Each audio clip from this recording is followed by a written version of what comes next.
We're all used to needing to tax and insure our cars and other vehicles before they're road legal, but a surprising quirk of the 1948 Road Traffic Ordinance means that this also applies to electric bicycles.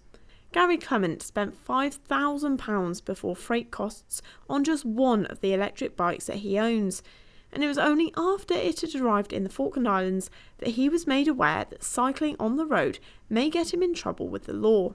I bought this bike without even thinking it would be against the law, and lo and behold I get it here and you're not allowed to use it, and it's been several months now where on the roads we can't use it. I can go in the hills and use it, but it's getting it there. The 1948 Ordinance defines a motor vehicle as any vehicle propelled by any form of mechanical power intended or adapted for use on the roads, which technically does encompass these electric bikes.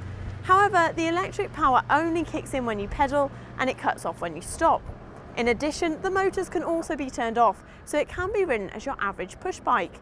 So why are these electric bikes caught up in the legislation this way? Simple answer is the reason the bikes are caught by the Road Traffic Ordinance is that these sorts of bikes didn't really exist when the ordinance was contemplated, and so the ordinance just hasn't moved on and kept pace with modern technology. So for example, the law was changed in the UK to put a specific sort of provisions in place for electrically assisted pedal cycles. They're a specific category of vehicle. E-bikes are marketed as a healthy, environmentally friendly form of exercise, and at a time where there's an increased focus on climate issues, they're becoming a preferred mode of transport. But with these laws in place, users are finding themselves stuck. It's got people like me able to get back on the road and cycle again. It's a law that needs immediate looking at, or some way of getting around the law in the meantime. This is an issue that has been raised to MLAs in the hope that an amendment to the Road Traffic Ordinance is possible.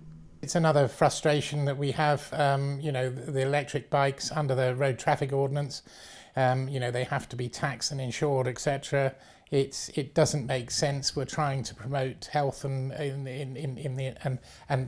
saving the environment here, and we have legislation that's way out of date. We're looking for a quick and easy fix to allow electric bikes to be used without the same requirements as are in the current Road Traffic Ordinance. So that also, there will be a paper hopefully brought forward in the new year to be able to regularise that.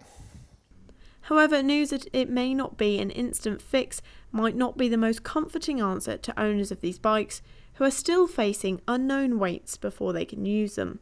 It's extraordinary. The whole issue needs immediately stamping, and whether that's a rubber stamp to say to the Chief of Police, okay, turn a blind eye to this until we can get the law changed, then so be it, or a note or something to work around the system that's in place.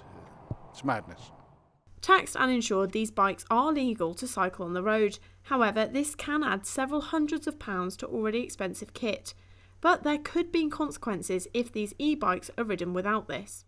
Well, if someone didn't have a licence, they would be driving a motor vehicle on a road without a licence and would potentially be liable to prosecution. Obviously, we'd be looking at the circumstances of each individual issue to see whether actually it was in the public interest to prosecute someone in those circumstances. So it seems that until these laws are changed, bikes such as Gary's are having to stay in the garage.